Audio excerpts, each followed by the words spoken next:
কিনো চেনেহ আছিল বুকুত বন জুয়ে পুৰা দিপুৰে, কিনো কথা আছিল চকুত মনৰ ভাগৰ বুকুতে হৰে। নাহৰ কপৰ সুবাসতে পেপা ঢোলৰ শব্দতে পিৰিতিয়ে উঠে সাৰ পান।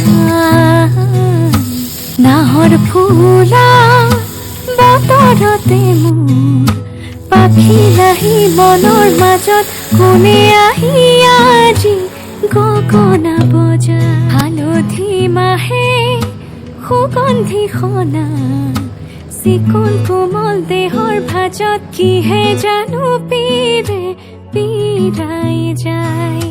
নাহৰ ফুলা বতৰতে মোৰ পাখি লাহি মনৰ মাজত কোনে আহি